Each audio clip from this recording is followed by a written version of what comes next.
Open marriage? Her lie. My lawyer argued goodbye. My wife was only with me for the money and was planning a divorce. She started cheating on me and wanted me to find out and divorce her myself. I married a young beauty 20 years younger and thought it was for love. My whole family fell in love with her. I'm Ethan, 42. She's Madison, 22.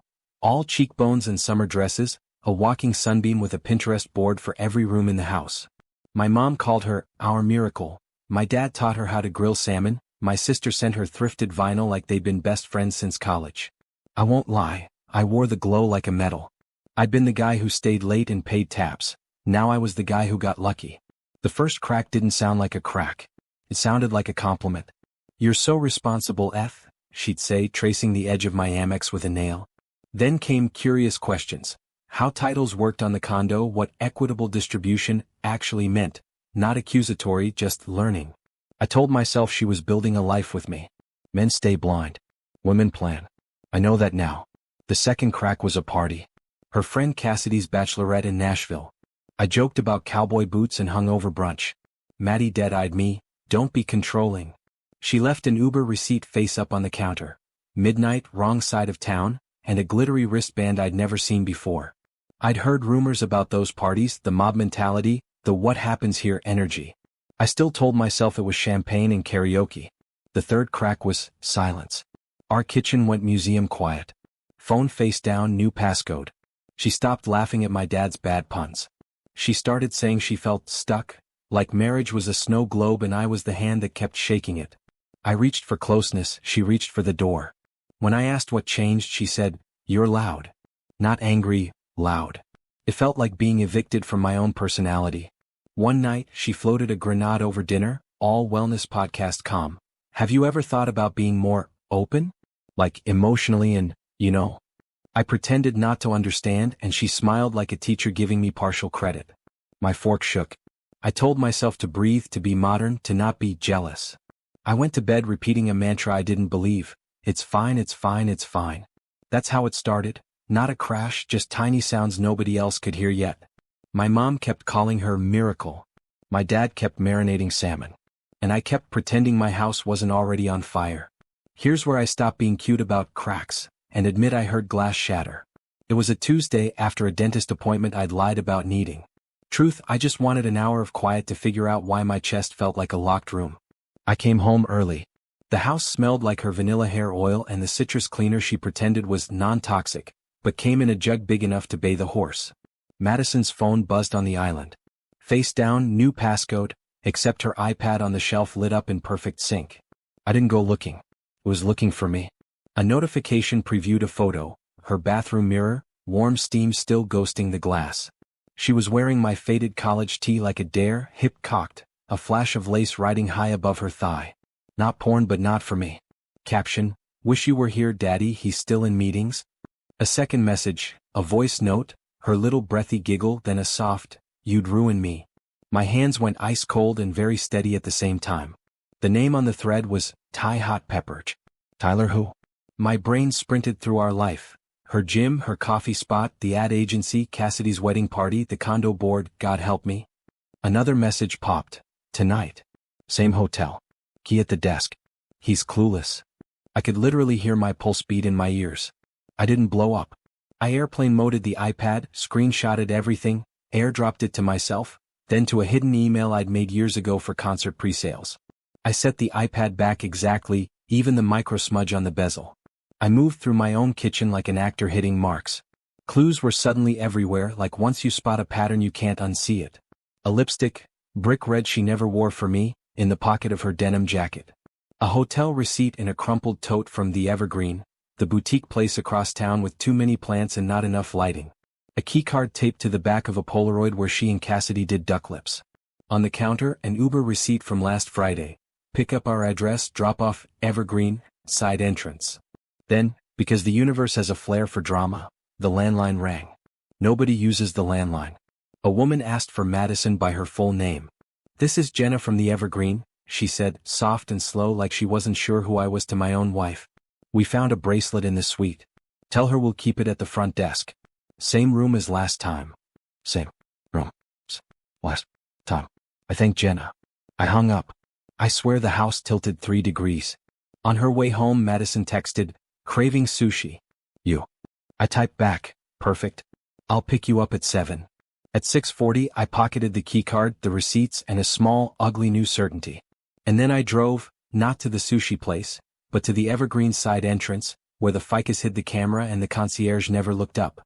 The evergreen smells like eucalyptus and expensive choices. I parked behind a catering van, walked in like I belonged, and let the elevator swallow me. Suite 417. Same room as last time. I could hear a laugh through the door, hers, then a man's voice, low and cocky. I slid the keycard. Green. They were on the balcony, city lights painting them in gold. Madison wore my old college tee again like some running joke, bare legs tucked under her, a glass of rose sweating rings onto the teak. The guy, Ty, stood behind her, shirt open, hand at her waist like he'd always been there. I recognized him and felt dizzy. Tyler Lamont, account rep from a marketing vendor we'd hired last quarter. He'd been in my house for a barbecue in July. He'd asked my dad for grilling tips. I didn't shout. I said, "Hey Ty. Enjoying the view." They spun. Madison's face did 4 expressions in 2 seconds. Shock, fury, calculation, tears. "Ethan, what are you doing? This is..." She stood too fast, knocked the wine. Tyler's chin went up like a boxer finding his stance, then down when he recognized me. "Mr. Brooks," he muttered, suddenly very into his shoes. I held up the iPad screenshots. "You left your breadcrumbs, Maddie." I followed. She tried righteous first. "You are so controlling, showing up like this. This is harassment." Then she pivoted to philosophy. "We talked about being open. You said you'd think about it." Then she tried small and trembling. I'm 22, Ethan. I need air." "You needed my Amex too?" I heard my voice and didn't recognize it, flat as an elevator ding. She lunged across the suite, grabbed my forearm with both hands. "Listen, please. It's not what it looks like." Tears hit my wrist bone, hot and theatrical. She dropped to her knees because the angle made her smaller, less dangerous. "I swear I was going to tell you, tonight actually. We were saying goodbye." She sniffed. "Ty knows it's over." Tyler, to his credit or idiocy, tried to nod along. "Yeah man. We were just, closure." I looked at the bed, messy in a way that has a grammar, and back at them. "Closure with room service?" Madison's switch flipped. "Oh my God, get over yourself. You work all the time, you're boring, you don't even notice when I cut my hair." Then, like a stage cue, she collapsed again, clutching my belt, forehead to my stomach. "Please don't leave me," she whispered. "I'll do anything. We can make rules. You can have someone too." Her voice went sugar sick. "We can fix it. Daddy." The word hit me like spoiled fruit. Tyler cleared his throat. "Maybe I should." "You should," I said. He shuffled past, smelling like citrus cologne and someone else's mess. At the door he paused. I respect you, sir." Then he fled. Madison stood, mascara comet-streaked, anger back. "Congratulations. You ruined my night. Is that what you wanted? To humiliate me?" "I wanted the truth." "You can't handle it." She laughed, mean bright. "You're not leaving. You love me too much. Your parents love me. Your family would choose me." She said it like a bet she'd already placed. I put the keycard on the dresser beside a monogrammed notepad. "Pack your things," I said. "You're coming home. We're done talking here." And while she fumed and flung excuses at the closet, I texted my attorney from the bathroom, thumbs calm over the glass. "It's time." The drive back felt like an Uber to a crime scene. Madison stared out the window, arms locked across her chest like a seatbelt I couldn't unclick. At home she did the performance again, door slam, sob, whisper, rage. "You blindsided me," she said like the hotel suite had attacked us both. Then she switched scripts. "Let's talk, Ethan. We can make this work. Rules. Boundaries. I'll block him. Therapy. I swear." She crawled into my lap on the edge of the bed, kissed my jaw like a peace treaty, murmured apologies that sounded like sales pitches. And I cracked. Not belief exactly, just muscle memory. I held her. I said we'd try counseling. I slept on top of the covers while she tucked herself under, one hand on my ankle like a leash. The next morning my parents came by with a casserole, unaware. My mom, Linda, hugged Madison first. "Sweet girl, you look tired." Madison cried on cue and let my mom stroke her hair. My dad, Frank, opened the fridge and said way too loudly, "We're out of lemons." He hates being in rooms where love is broken. He refills citrus like it's a fuse. I told them, plain and ugly. My mom's face emptied out. No, she said softly to nobody. My dad stared at Madison and then at me. Lawyer, he said finally, which is dad code for, I'll be in the garage if anyone needs me. Madison's mom, Renee, showed up the next day with a tiny dog in a sweater like a diversion grenade. Men always exaggerate, she chirped, already rearranging my throw pillows. Her brother Chase wandered in later, opened a beer without asking, and tried on my leather jacket as a joke. Renee whispered to me in the hallway, "Be gentle with her, Ethan. Our family has sensitivities." Which is how I learned she calls bankruptcy a sensitivity, and her ex's prison stint a retreat. We tried therapy. Maddie cried in polite paragraphs. I felt unseen. I'm so young. Ethan is wonderful but intense. The therapist asked her to delete Tyler. She nodded and I found out later, just renamed him Tyler DoorDash. Nights were suddenly boxing class, late submissions, Cass crisis. I followed once, didn't go in, just watched her meet a man whose hug was too familiar. I drove home shaking, sat in the dark and hated myself for hoping I was wrong. Still, I attempted forgiveness like a job. I made breakfast, left notes, asked her on dates. She posted sunlit selfies captioned healing. She'd kiss me tenderly at the sink, then turn away to smile at a buzzing phone. When I asked if she was still talking to him, she put both hands on my cheeks, looked me dead in the eyes and said, no. Later that night I found a new passcode on her phone, a shred of lace behind the dryer, and a rideshare charge to the Evergreen side entrance at 1:10 a.m. I realized forgiveness wasn't a bridge, it was quicksand. And I was sinking. I woke up with that hungover feeling you get without alcohol, like my soul drank battery acid. Madison made pancakes shaped like hearts. Fresh start, she chirped as if syrup could patch a crater. I nodded, ate too, and while she showered I opened my laptop and did the opposite of a fresh start. I began the exit. I created a new email, a P.O. box, and a checking account at a credit union she didn't know existed.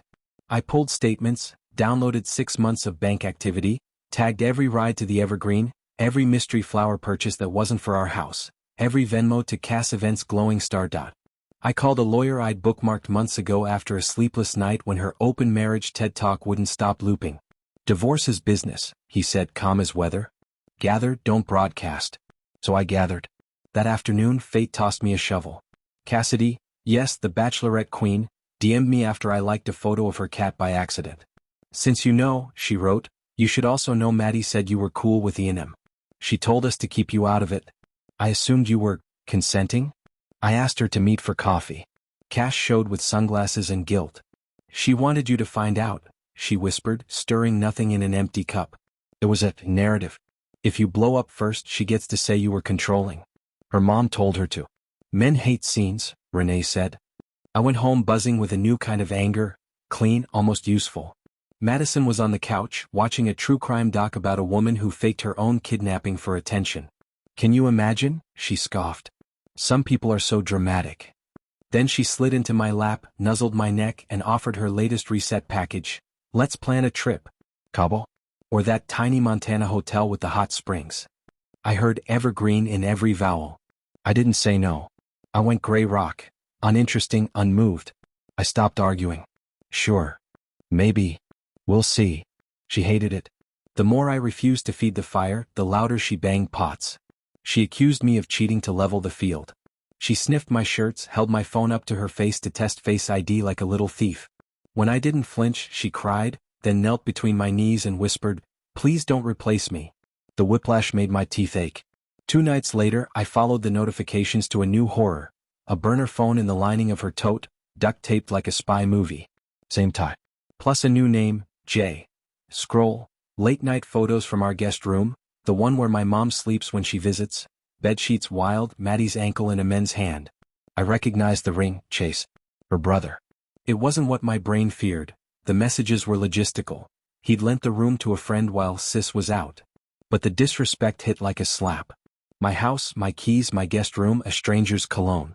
I texted my attorney, escalate. He filed. Quietly. Service scheduled for a Tuesday morning when I knew she'd be in her robe with coffee, feeling invincible. Meanwhile, I closed the joint card and capped the authorized user limits. I sold the second car she never drove, the one she promised to love and forgot in a month. I moved my grandmother's jewelry to a safe at the bank. And I told my parents we were going to take a pause. Madison sensed the shift the way animals smell storms. What did you do? She hissed, mascara thick and pretty even in fury. Did you talk to your mom? Are you trying to turn people against me? I said, no one has to turn anyone. They can look. She threw the burner at the wall and screamed that I was abusive force spying. Then she sank to her knees on the rug, grabbed my hands and begged so sweetly my chest physically hurt. I'm scared, she said. Don't leave me to Renee. You don't know what she's like. Skeletons rattled louder. I was starting to believe the house had always been haunted. Tuesday, 9:12 a.m., her robe, her mug, her delusion. The doorbell rang and the dog we sometimes babysat for Renee went berserk. Madison patted over humming, signed for a package, then read the caption on the envelope. Service complete. She froze, eyes flicking like a trapped bird's. Then the show began. First act, fury. You petty broke little man. She threw the envelope so hard it skidded under the console. You think you can divorce me? Have fun explaining this to your perfect parents. Second act, collapse. She slid down the wall to her knees, clutching the belt of her robe like a lifeline. Please, Ethan, don't humiliate me. We can try. Therapy. Church. A cleanse. The tears were cinematic, fat and well-spaced. She crawled to me, forehead to my thigh. I'll change my number. I'll quit my job. I'll be whoever you need. Third act, strategy. If you go through with this, she sniffed, I'll tell people you were abusive. She said it casually, like reading a traffic update. Renee says judges listen to women. I'd prepped for this. Quiet revenge, not crazy. I had screenshots, statements, the hotel's bracelet voicemail, even her Tyler DoorDash rename. My lawyer filed no fault, clean and boring, but the discovery packet could sing if needed. We're doing this fair, I said. No mud unless you throw it first. She called her mom on speaker like an airstrike. Renee arrived with fresh lip filler and a chihuahua, surveyed the room and went straight to script doctor. Madison, cry softer, she murmured. To me, Ethan, sweetheart, optics matter. You don't want to look cruel. She lowered her voice. We can say postpartum depression. We don't have a child, I said. Details, she said. Plot twist. My phone buzzed with an unknown number. Hi, I'm Kelsey, the voice said, brittle. Ty's fiancé. I stepped onto the porch. She'd found my number through a mutual. He told me you're ruining his career. Then her breath hitched. He also gave me chlamydia. She laughed, one dry bark. Men, right? The silence between us said everything. I'm sorry, she finally whispered. You didn't deserve this. Inside, Madison pivoted to nuclear. I might be pregnant, she said when I came back. She watched my face like a gambler watches dice. We have to slow down. My blood went glacier. Okay, I said evenly. Let's test. Today. She faltered. I threw the tests away. We'll buy more. She called me controlling. I grabbed my keys. At CVS, she cried at the end cap of gummy vitamins. At home, 3 tests later, not pregnant. She crumpled the boxes, said they were defective, then went feral. You're not even good at this, Ethan. Loving. Being a husband. It landed, it always lands. I still wanted to be the good man in a story where goodness mattered. That night, the narrative war began. Her Instagram sprouted healing quotes about surviving narcissists. Her aunt DM'd me a paragraph about forgiveness. Chase posted from my guest room, tag location on, idiot, while a stranger in a varsity jacket walked out buttoning his jeans. My dad texted, lemons restocked. Proud of you. My mom called and cried for both of us, then said, voice shaking steel, you come home if you need to. I slept on the couch, divorce packet under the coffee table like a loaded truth. I wasn't plotting arson or slashing tires. My revenge was adult, an orderly exit, every boundary in place, every dollar traced. She wanted a scene. I gave her paperwork. Mediation day felt like jury duty for a crime I didn't commit. The conference room had a bowl of sad mints and a view of a parking lot. Madison walked in like she owned the building, hair slick, blazer borrowed from Renee, sunglasses she didn't take off. She opened with a smirk. Let's save time. I want the condo, the Audi, and a lifestyle stipend while I transition. The mediator blinked. My lawyer didn't. We slid over a binder. Timelines, statements, the hotel voicemail, the burner messages. We're offering clean 90 days, no alimony, you keep your personal stuff, I keep mine, sell the Audi to cover joint debt, done, I said. Come. Boring. Revenge by spreadsheet. She laughed sharp. I'll go public. Ethan's abusive. The mediator frowned. My lawyer tapped the folder labeled doorbell cam. I'd installed it for packages. Now it was a witness that Madison came and went at 1:10 a.m., that the screaming matches were one-sided, that I mostly said, "Let's talk later." My hands shook anyway. Even the truth feels fragile under a liar's tongue. Then the skeleton parade started. Kelsey, the fiancée, emailed the whole thread to the mediator by accident. Ty's apology, the chlamydia test, his plan to pitch Madison as a brand collab at a Vegas conference. Madison's jaw flexed. She pivoted to tears, slid out of her chair to her knees beside me, palms up like surrender. "Please, Ethan, I can't go back to Renee's," she whispered. "You don't know what it's like." The mediator slid a box of tissues across the table like a life raft. Another ding. My sister forwarded a screenshot from next door. Suspicious activity. Young man with key enters house repeatedly while owner's away. Photo attached. Chase in my jacket, letting a stranger into my guest room. He'd been Airbnb-ing it to his friends for cash. Madison's face went cartoon still. "That's not fair," she said finally. "Family helps family." My lawyer wrote trespass on a yellow pad and underlined it twice. Renee stormed in late, dog in purse, lips too shiny. "We're here to negotiate," she announced, dropping a stack of printer paper affidavits from Madison's friends about my anger. The mediator glanced then at me. I nodded to the doorbell timestamps. "Men make things up," Renee trilled. "Women tell stories," my lawyer said almost kindly. "Courts like evidence." And then, because chaos likes a crowd, Tyler texted me directly, "You ruined my career, old man." 2 minutes later his boss replied to both of us, "Ty, return your laptop by 5. Ethan, we're terminating the vendor relationship." We didn't know.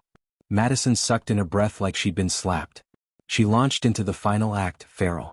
"You're not even good at this, Ethan. Loving. Being a husband. Your mom only likes me because I make her feel young." I saw red, then saw my dad's lemon text in my head and sat back down. "Here's what's happening," I said. "You get 3 months' rent and your personal things. I keep the condo and what I owned before. The car is sold to pay the joint card you ran up. You don't smear me, I don't publish the binder. You sign today, we're done. Or we can litigate and let a stranger pick." She stared, breathing hard, then did the math only she could see. Her chin trembled, she started to cry again, soft this time, scared. She slid to her knees, again, pressed her forehead to my knuckles like a penitent. "Don't make me go home," she whispered. "Please, Ethan. I'll be good. I'll be whoever you need." Renee sighed, long and theatrical. "Sign it, baby," she said without looking at her. "We'll figure out the rest." Madison scrawled her name. The room felt lighter and heavier at once. On the way out, she stopped at the door and threw me one last grenade. "By the way," she said, voice bright with venom, "Cass told me your mom has been calling me Miracle again. She'll forgive me before you do." She left on a click of heels. 5 minutes later my mom texted, "I'm done calling her anything." Then, "Come by. Your dad's making salmon." And for the first time in months I wanted to eat. The house felt different the minute she took her last box. Quiet in a way that wasn't peace yet, more like the silence after a fire when the air still tastes like metal. I dragged a mattress into the living room and slept on the floor because the bed remembered too much. At 2 a.m. I woke up convinced I'd made a mistake, that I should call her, bargain, beg, be the good husband, who absorbs the blow and apologizes for bleeding. I scrolled our wedding photos until they looked like strangers cosplaying us. I hated her. I missed her. Both truths sat on my chest like bricks. Morning saved me. My dad let himself in with lemons and a toolbox he didn't need. He fixed nothing for 2 hours and told me about an NPR story on bees like it was urgent. My mom changed the sheets in the guest room like reclaiming a border. "We're not mad at love," she said, smoothing the duvet. "We're mad at lies." I cried in the laundry room where nobody could see. That night I did something reckless in a small, safe way. I bought a battered 1979 Yamaha XS 400 from a guy named Dax who said, "Brother," a lot and threw in a milk crate of greasy parts. "She wants to live," he grinned, patting the tank. I did too. I enrolled in a weekend rider class, left the condo at sunrise, and learned the weight of a machine that demanded I look where I wanted to go. That rule, head follows eyes, felt like scripture. On my birthday nobody could get time off, so I took myself to a show, the National, in a converted theater that smelled like beer and new beginnings. I stood with strangers and yelled the sad choruses until my throat hurt in a good way. On the bus home I made a list in notes titled, "Things I Can Want." It had dumb stuff, a cast iron skillet, and wild stuff. Utah desert at dawn without a plan. It had sleep 8 hours, buy a plant and keep it alive, throw a punch at a heavy bag and not at myself. The next weekend I drove into the mountains with a borrowed tent and cheap camp stove. I watched a sunrise that didn't ask me to be anything. The coffee tasted like burnt hope and still, was the best cup of my life.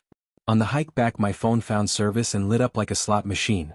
Madison had posted a photo dump, lip gloss, pool float, a quote about phoenixes, captioned healing. Underneath, a DM from Renee, be a gentleman. Send support anyway. Then Cassidy, proud of you either way but, she's already with someone new. I almost replied. I didn't. I put the phone on airplane mode and listened to wind comb the pines.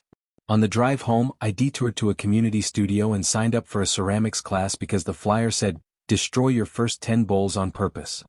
That sounded like the kind of permission I needed, to be bad at something and still show up.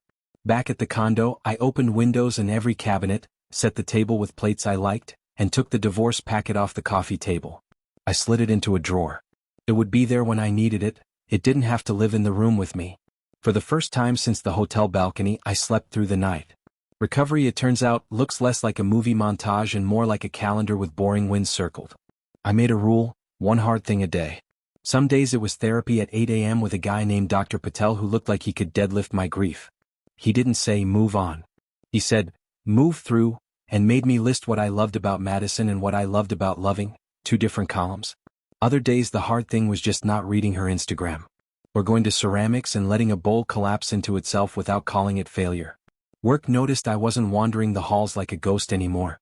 I shipped a project, presented without sweating through my button-down, and my boss said, whatever you're doing, keep doing it. I joined a Tuesday night boxing class. The first time I hit the bag right, the sound was a door slamming shut in a house that used to creak. Boundaries triggered the fireworks. Madison started with 3 a.m. texts. Are you awake? Then escalated to voice notes, crying and whispering like we were having an affair with our own history. Ethan, I'm lost. Daddy. Block. Renee called my mom to say I was emotionally unsafe and hinted at public statements. My lawyer sent a politely savage letter about defamation and discovery. Silence for 2 days. The last twist arrived as a welfare check. 2 officers at my door, hats in hands. We got a call, you might hurt yourself. I smelled Renee's perfume through the chain. Embarrassment flushed me hot. I showed them the motorcycle, the clay-splattered shoes, the calendar full of normal. I'm not okay, I said, but I'm okay. They nodded like men who've seen worse and left me with a card and kind eyes. I sat on the floor after and shook, not from fear but from the insult of it. To weaponize compassion is a special kind of ugly. That night Madison came in person. No warning, just the code she still remembered and an armful of baby pink apologies. On her knees before I could speak, mascara already melting. Please, Ethan. I've changed. Therapy. Church. I even deleted Instagram. Her profile had posted a beach boomerang an hour earlier. We can be us again, she said, pressing her cheek to my thigh like muscle memory. I looked over her head at the wall where our wedding photos used to hang and saw nothing. Blank space. Room for something else. Madison, I said steady, no more scenes. No more lies. We are finished. She tried rage, you'll never do better. Then pity, no one will love you like I did. Then logistics, I left a sweater, can I get it? I handed her the sweater. I changed the code while she waited for the elevator. I put my phone on the counter, screen dark, and realized I hadn't checked it for an hour. I boiled pasta, ate standing up, and played a record my sister gave her that I kept for me. The condo didn't feel empty, it felt available. I fell asleep without a movie in my head telling me how it should have gone. Tomorrow the bike would get a new chain. Saturday I'd hike. Sunday I'd call my dad about salmon. The life I was building didn't need plot twists to be interesting. It just needed me to keep showing up. The divorce finalized on a gray Thursday that smelled like rain and printer ink. The judge stamped, the clerk yawned, my pen scratched a last initial and that was it. The scene Madison always wanted, except it was quiet and didn't have an audience. I walked out lighter and a little dizzy like stepping off a boat. My dad picked me up in his truck. He put a lemon on the dash like a mascot. You hungry? He asked. We didn't talk about her. We talked about carburetors and the game on Sunday and how the bees were doing. Normal felt like a luxury brand. There were final ripples. Chase texted a half apology that read like a parking ticket. My bad, bro. Renee sent one last manifesto about forgiveness, with a Venmo request attached for emotional support services. Declined. Kelsey, Ty's ex, mailed me a handwritten note that said, "We're strangers but you were kind. I hope we both get boring joy." I taped it inside a cabinet I open every morning. I took a trip I'd promised myself. The Utah desert, a map full of red lines, no itinerary. The world out there hums a different pitch. I slept in a cheap motel where the ice machine sounded like rain and rode the Yamaha along a ribbon of road that seemed to unspool just for me. At dawn in Arches, the sun turned stone into a blush and I realized I hadn't checked my phone in 6 hours and didn't care. I took one picture, not for Instagram, just to remember the sky when it chose me. The house is mine again, and not because a court said so. I fixed the squeaky cabinet, rehung art that has stories but no ghosts, kept the plants alive. Tuesdays are still boxing. Thursdays I throw lopsided bowls and laugh when they collapse. I coach my friends' kids' t-ball. I say yes to dinner with people who saw me at my worst and didn't flinch. I sleep. I dream of small things. Perfect coffee, clean sheets, the motorcycle catching on the first kick. What I learned: if you're here because your chest is a locked room, 2. 1. Listen to the little sounds before the window shatters. 2. Don't argue with a liar's script. Collect facts, protect yourself, go gray rock, get a lawyer. Revenge that ages well looks like dignity, not spectacle. 3. Forgiveness is not reconciliation. You can wish someone healing and still keep the door closed. 4. Move through, not on. Let grief be messy. Build routines that don't depend on being watched. 5. Love isn't a performance review. You weren't bad because they were reckless. You're not good because you endured. Last week my mom texted, "Miracle, you." She meant it as a joke, but I believed her. The miracle isn't that I got out, it's that I'm still capable of soft things after sharp ones. If you're reading this at 2 a.m. holding your breath like I was, here's your sign. You will not be the villain in someone else's story forever. Write your own. Start small. Breathe. Then step forward, even if it's just to make coffee and watch the sun choose you too.